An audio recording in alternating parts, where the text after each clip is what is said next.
From NBC 26, this is Storm Tracker Weather First.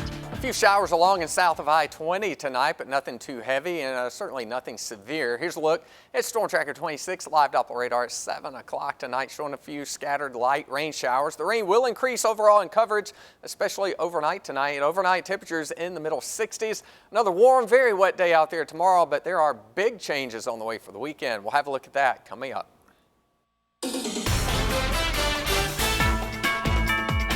Your only local news at 7 starts now. Thanks for joining us tonight. I'm Nicole Smith in for Paige Tucker. Tonight we have some new and alarming information from the Marshall Square fire investigation. NBC 26's Casey Greenalge is live in the studio with the details. Casey. Yes, Nicole, findings from a data report with the alarm company stated someone manually cut off the alarm 5 times during the time of the deadly fire. The alarm initially went off at 3:03 in the 3rd floor billiard room. That's where firefighters found smoke and fire in the walls. That morning, the alarm was manually silenced at 3:04, 3:05, 3:08, and again at 3:14. Columbia County Dispatch was alerted at 3:19. Then the alarm was silenced again at 3:30. Sam Nicholson represents some of the residents suing Marshall Square and says they're still looking into who would have been responsible for the alarms at that time. Although it has to be someone that is employed by Marshall Square or someone that was there on that evening that was in control of the alarm box and was manually turning off the alarm. And they also, the document that we had analyzed indicates that the sprinkler system was turned off manually. A portable air conditioning unit in the billiard room has been one speculated cause of the fire. Nicholson says there is a new investigation into that AC unit, which is in the preliminary stages. Here for you in the studio, I'm Casey Greenalge, NBC 26. Thank you, Casey. Richmond County investigators now saying an early morning house fire was set on purpose. That fire broke out this morning just after 9 on Brayton Street and Old Savannah Road. The fire left one person homeless, but he was not injured in the blaze, thankfully. The investigation is still ongoing and no arrests have been made so far. One of the hottest gifts of 2015 becoming a little too hot to handle. An Augusta family became just the latest victim in a hoverboard fire. The Augusta Fire Department says they responded to the home on Logan's Way on Christmas Day. The hoverboard was heavily burned on the side that holds the charger. Thankfully, no one was injured in the fire, but experts warn that hoverboards use too much power, which causes the lithium-ion batteries to burst into flames. They're such a high energy battery.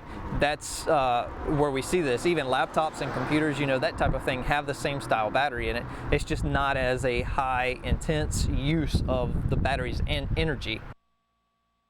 Now experts say don't overcharge these batteries because that can also start a fire. Also, use only one plug per socket.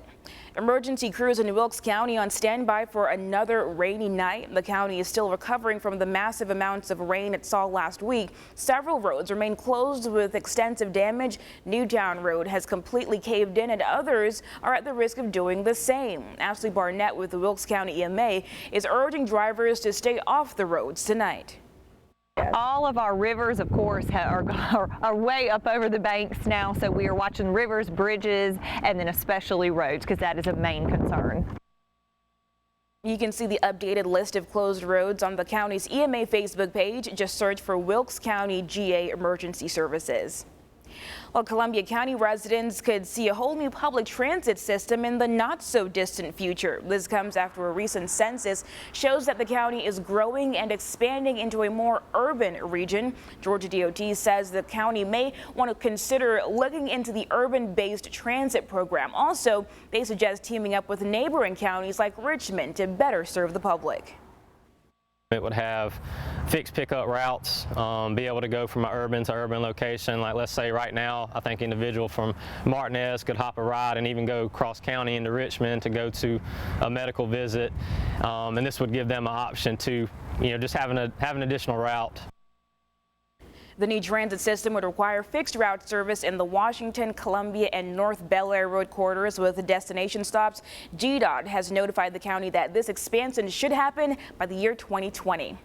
Well, an Augusta family had to spend another holiday without their loved one. Rashad Boynton landed in a coma in 2013 after being slammed to the ground repeatedly at a local nightclub. Now, he passed away 8 days later, but this afternoon, his family got to have lunch with the Atlanta man who received Boynton's heart. NBC 26's Amber Worthy has that story. Nikel, you could feel so many emotions in the room as they hugged the man who they say is now a special member of their family. They all gathered around with a stethoscope and got to hear their brother's heart beating strong, like it never skipped a beat. Take a look. Holidays aren't the same for families living without a loved one. For this family, each of their lives changed in 2013 when their son, Rashad Boynton, was involved in a fight at a nightclub. The injuries he sustained landed him in a coma, where the family later made the difficult decision to take him off of life support. But it was the decision they made soon after that would have a huge impact on another family hundreds of miles away. Rashad was such a giving person. He would not have wanted to take those organs with him, knowing that someone else could benefit from it. And the best gift, what other gift can you give besides the gift of life? So Rashad's heart lives on through Marvin Freeman, who was diagnosed with congestive heart failure and after complications realized he wouldn't leave the hospital bed without a new heart. I don't know, the outlook on life is so much more. And you appreciate it. Like when I came out of the hospital after being in there so long, you come in the hospital and you smell that fresh air. And I just sat out there and soaked in it for a minute before we got in the car. Life for Marvin means so much more with a second chance and the new extended family members who he says felt like family from the moment he walked in the door. They all say that faith kept them strong through their hardships and fate brought them together. And just knowing that had he not have gotten that hard, he wouldn't have been here to be with us or to be with his family. It's just a beautiful thing. I get another chance to do all the things that I can do with my little, and so I'm truly, truly grateful. So.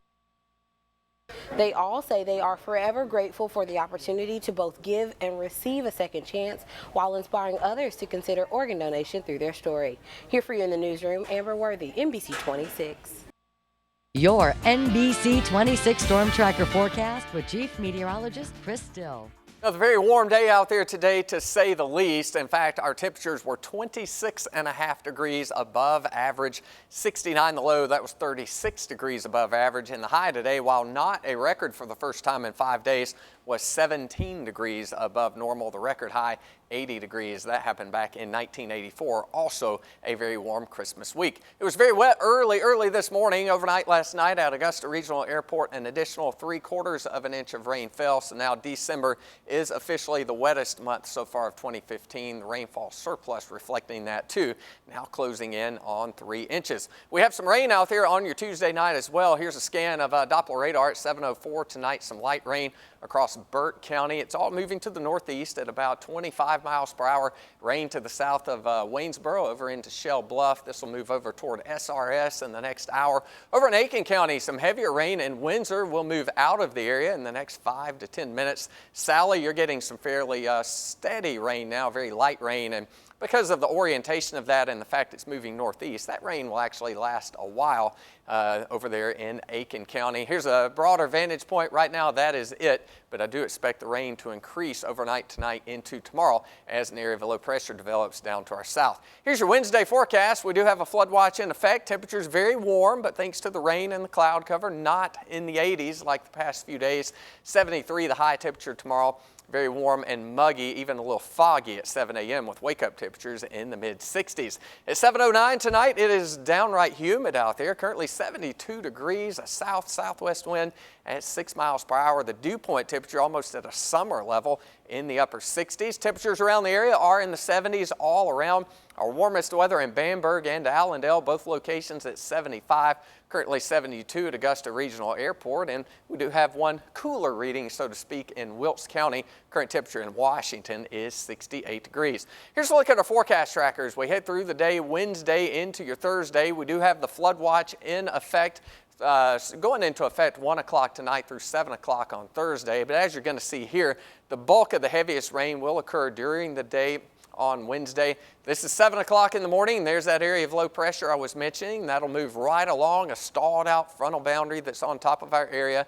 We're still on the warm end of that front. We could have a few rumbles of thunder. I am not expecting severe weather, just a lot of rainfall we really don't need. 5 o'clock in the afternoon, good scattering of showers, maybe a few rumbles of thunder. Still warm out there, just not as warm because of the increase in rainfall. Take it into your Thursday, the old frontal boundary kind of meandering north and south. So at noon Thursday, a few lingering showers, but definitely a drier day Thursday than what we're going to see tomorrow. Temperatures staying pretty warm, and then we'll feel some cooler air coming in here on Friday, but it looks like a few showers may linger all the way into next year as we ring in the new year on Friday. Here's your rainfall forecast. We're talking about some pretty heavy rain here in the CSRA in the Augusta area, 1 3/4 up to about 2 inches. The rain amounts will decrease a little bit as you go south. Temperatures tonight not decreasing a whole lot. The low 68 degrees in Barnwell, 60% chance of rain, 80% chance tomorrow. The high temperatures despite the rain in the low to mid 70s. We'll get rid of the rain by the weekend, and unfortunately for Nickel, we'll get rid of the warm weather too. Good. Mid 50s for a high going into the weekend. Nice, Chris. All right, thanks a lot. Time now to send it on down to the Sunshine State. They're used to the warmth there. Our sports director, Brendan Robertson, joins us now from Miami, Florida, as the city prepares to host the Orange Bowl. The game will be held at the Sun Life Stadium on Thursday. So, Brendan, what can we expect? Yeah, that's right, Nickel. That's where we are. We're outside of Sun Life Stadium. As you mentioned, New Year's Eve. This will be the site of the Orange Bowl, the college football playoff semifinal. Top-ranked Clemson going to take on the Oklahoma Sooners for a trip to the national championship. Today was a very entertaining media day, but both teams sending the message that despite the beach trips, the dinners, and all the distractions, this very much a business trip to try to earn a shot to play for that national championship. We'll show you some video from earlier today. The field here at Sun Life Stadium getting some final touches, another layer of paint, the final coat to go on the turf before the big stage on Thursday night. Of course, 3 local players suiting up for Clemson this season: Augusta Christian's Zach Giella, Silver Bluff's Cordrea Tankersley, and Williston Elko's Taylor Hearn. All 3 of them expressed their excitement to be part of the college football playoff. Hard to explain, you know, coming from Williston, being on #1 team, having a chance to win it all. Feeling you can't really describe. It's a great experience. It's what we worked so hard to get here. It's been a fun experience, enjoying the beach, having some good practices, so it's fun to be in this nice warm weather. It's amazing. My first bowl game experience, you know, going on the road with the team for the second time this year, and it's truly amazing, kind of eye-opening, you know, to kind of what it's really like, you know, and it's awesome. I love it so far. And we'll have much more throughout the week for you here from Miami. Now, coming up tonight at 11 in sports, a story of Taylor Hearn and his offensive line coach and the mutual bond that they share with their mutual adoration of Hearn's pet cow, Maggie. You won't want to miss it. For now, live outside of Sun Life Stadium, Brendan Robertson, NBC 26. Can't wait to hear about the pet cow, Brendan. Thanks for keeping us posted. All right, coming up next, a massive manhunt ends after the so-called affluenza teen is found in Mexico. Details on the investigation after the break on your only local news at 7.